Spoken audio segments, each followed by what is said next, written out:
On the morning of the 16th of April, 2014, a large white ferry was crossing calm water off the southern coast of South Korea on an ordinary overnight run to the island of Jeju. The sea was quiet. Most of the people on board were children, asleep or just waking, on a school trip. A little before 9 o'clock, the ship began to lean. Slowly, and then steadily, she rolled onto her side, until she was lying almost flat on the water with her hull turned up to the sky. And the entire country watched it happen, live, on television.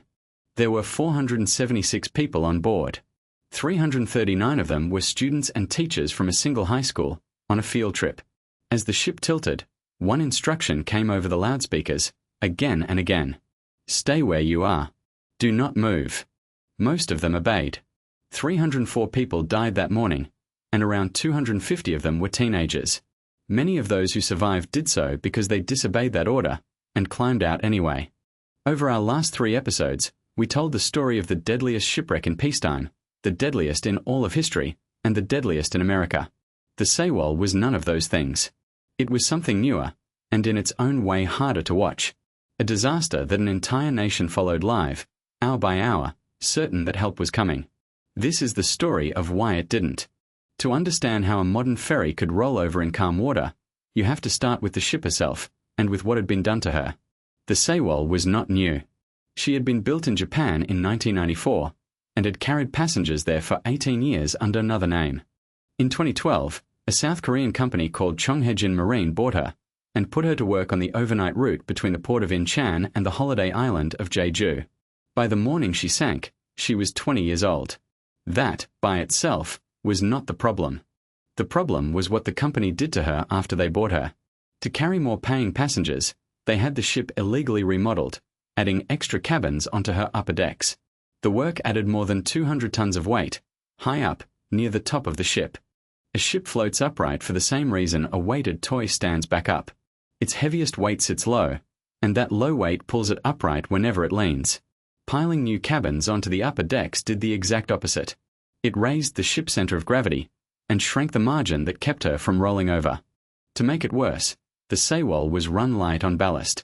Ballast is the seawater carried low in a hull on purpose, to hold a vessel steady. On her final voyage, she carried only a fraction of the ballast she was designed for, because draining it let her ride higher and take on more cargo. And cargo was the real business. That morning, the Sewol was carrying somewhere around 2,000 tons of it. Cars, shipping containers, steel. Roughly twice her legal limit.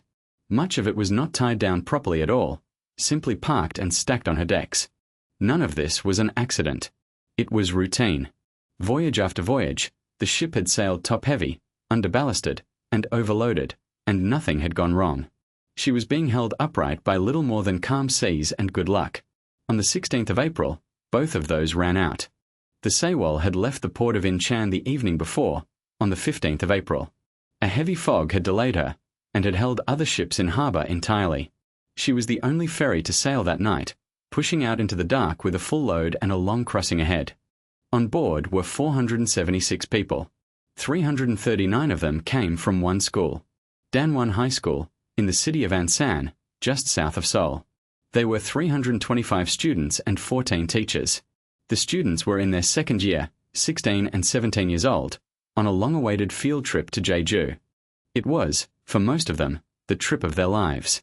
They filled the cabins below deck, took photographs, messaged their parents, and slept as the ship moved south through the night. By morning, the sea was calm, and the island was only a few hours away. The man in command that day was the captain, joon-seok, 69 years old. But he was not the Sewol's regular captain. He was a substitute, filling in for the usual master, on a ship and a route he knew far less well. Shortly before 9 in the morning, the Sewol entered a stretch of water called the Mengol Channel. It was a narrow passage, known for fast and dangerous currents. And at that moment, the person steering the ship through it was not the captain. It was an inexperienced third mate, taking the hardest water on the route for one of the first times on her own. Captain Lee had stepped away from the bridge. The third mate, with the helmsman, brought the Sewol into the channel and began a turn. It was an ordinary maneuver, the kind the ship made on every single voyage. But the Sewol was no longer an ordinary ship. She had no stability left to spare. And as she leaned into that turn, Everything that had been quietly done to her over the previous 2 years was about to come due, all at once. When a stable ship turns, she leans outward for a moment, then rights herself. When the Sewol turned that morning, she leaned, and kept leaning. Investigators would later find a mechanical fault as well. A jammed valve in one of her steering pumps, which may have thrown the rudder over harder than the crew ever intended. But the turn was only the trigger. The real disaster was the cargo. The thousands of tons of cars and containers stacked on her decks had not been properly secured. As the ship heeled over, all of that loose weight broke free and slid to the low side at once. And that was the point of no return. A shifting load is a moving weight. It dragged the ship further onto her side, which made still more cargo slide, which dragged her further again. In less than a minute, the Sewol had rolled to an angle from which she could never recover. This is the quiet horror of the Sewol. There was no collision. No rock, no storm, no explosion, no enemy. Later investigations looked hard for some outside cause, and ruled every one of them out. The ship was destroyed entirely by what had been done to her, and by one ordinary turn. Below decks, the world tilted without warning. Furniture, luggage, and people slid across cabins and slammed into the walls. The students, most of them still in the lower cabins, suddenly found the floor becoming a slope, and then almost a wall. And water began to come in. The Sewol was now lying steeply on her side in a fast current, slowly flooding, with hundreds of children inside her lower decks. It was at exactly this moment that the ship's crew made the decisions that would decide who lived and who died. At 8:52 in the morning, the first emergency call went out. It did not come from the bridge. It came from a boy on board, a Danwon student, who called the emergency number from his phone as the ship tilted around him, frightened, asking for help. The crew's own call came several minutes later. And over the ship's loudspeakers, the announcement began. The passengers were told, clearly and repeatedly, to stay exactly where they were. Do not move. It is dangerous to move. Remain where you are and wait. To the children below, it sounded like authority. It sounded like the people in charge knew what they were doing, and had a plan. So they did as they were told.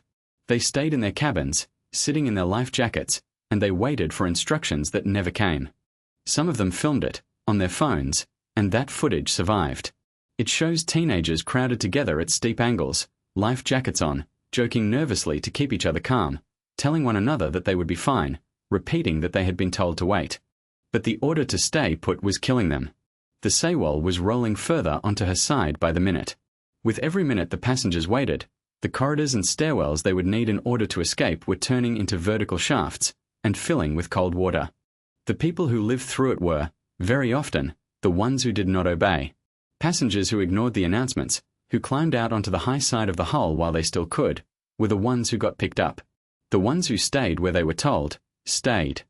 And while those children sat waiting below, the crew on the bridge were not coming down to help them. They were getting ready to save themselves. The first rescue vessel to reach the Sewol was a Korean Coast Guard patrol boat, which arrived at around 9:30. By then the ferry was lying far over on her side, her hull rising out of the sea like the back of a great whale.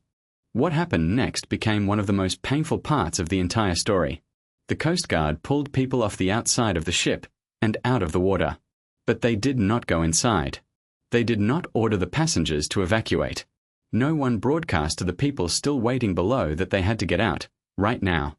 And among the very first people taken to safety were the captain and his senior crew. Footage from that morning shows Captain Lee being helped off the sinking ferry and into a rescue boat, while hundreds of his passengers were still sealed inside the hull behind him. Most of the bridge crew survived. Most of the passengers who had obeyed them did not. The people responsible for the ship, and for the order to stay put, saved themselves first, and left the children they had told to wait still waiting. By late morning, the Sewol had rolled almost completely over. She lay upturned in the channel, with only a strip of her hull still above the surface. Inside, in the dark, the air pockets were shrinking, and the cold water was rising. Rescue boats and helicopters circled the hull. Fishing vessels raced to the scene from nearby waters. But there was almost nothing any of them could do for the people trapped inside. The way in was now underwater, the current was fierce, and the ship was going down. These were not soldiers or sailors. They were teenagers who had been on a school trip a few hours before, and who had done exactly what the adults in charge had told them to do. They had stayed where they were. and the ship had turned over on top of them. By early afternoon, that thin strip of hull was all that was left to see. More than 300 people were inside it, or already gone. And a nation that had been watching the whole thing unfold on live television was about to be told something that was not true. From the very first hours, the sinking of the Sewol was a live national event. Helicopters broadcast the image of the huge white hull lying on its side in the sea, and the whole of South Korea watched, hour after hour, waiting for the rescue that everyone assumed was already happening. And then, late that morning, the country's major news channels reported the one thing every parent was praying for. They announced that all of the passengers, all of the students, had been rescued. For a short time, the families believed their children were safe. It was not true. The report was an error, passed along unverified, and within hours it was taken back. But the damage it did was permanent. Parents who had just been told their children were alive now had to watch, on that same television, as the ship still holding them slipped beneath the water. Many of the families had gathered on the island of Jeju, close to where the Sewol went down, in a gymnasium that became the center of the grief. They waited there for days, and then for weeks, as the live broadcast turned slowly from rescue, to recovery, to mourning. The recovery itself was brutal and slow. The Sewol had gone down in cold water with fierce currents and almost no visibility. Divers risked their lives going into the wreck to bring the lost out, one at a time, over months. 2 of those civilian divers died in the effort. The children were brought up slowly, through the spring and into the summer. Each one belonged to a family that had waited at Jindo for news, and each recovery was followed by the whole country, until an entire nation had grieved the same children together, in something close to real time. Out of the 476 people who had boarded the Sewol, 172 were rescued. 304 died. The overwhelming majority of them were students from that one high school in Ansan. Around 250 children, who had been told to stay where they were. A simple yellow ribbon became the symbol of them. It began as a wish, a small sign that meant, "May these children come home safely." When they did not, the ribbon stayed. It became the mark of a country's mourning, and of a question that would not go away. How was this allowed to happen? The questions did not stop at the ship. In the months and years that followed, South Korea pulled apart every layer of what had gone wrong, and what it found reached far beyond a single bad turn in the water. Captain Lee joon-seok was put on trial. At first he was sentenced to 36 years, for abandoning his ship and his passengers. On appeal, the court went further. It convicted him of murder, for leaving hundreds of people to die after he had ordered them to stay, and sentenced him to life in prison. Other crew members were convicted and jailed alongside him. The company that had owned the ship, Chonghaejin Marine, was exposed as the source of the illegal remodeling and the chronic overloading, and it collapsed. The man behind that company was a reclusive businessman named byung-eun, the Ferry's true owner. As prosecutors closed in over the corruption that had made the Sewol unsafe, he vanished. After a nationwide manhunt, a badly decomposed body was found in a field, and months later it was identified as his. How he died was never determined. The failure of the rescue brought down institutions. The country's president ordered the Korea Coast Guard broken up entirely, over its handling of the disaster, though it would later be rebuilt. The feeling that the people in charge had failed the children of the Sewol did not fade. It reached the very top. On the day of the sinking, the president, Park Geun-hye, had been out of public view for around 7 hours, and what she had been doing in that time was never fully explained. Those 7 missing hours became a national symbol of a government that had not been there when it mattered. It was one of the threads that led, 2 years later, to her impeachment and her removal from office. Through all of it, the families asked for one thing above the rest. Not only punishment, but the truth. A full and honest account of why their children had died. Investigation after investigation came back to the same hard answer. There was no enemy here. The ship had been made unsafe for money, and then abandoned by the very people who were supposed to save it. In 2017, 3 years after she sank, the Sewol was raised.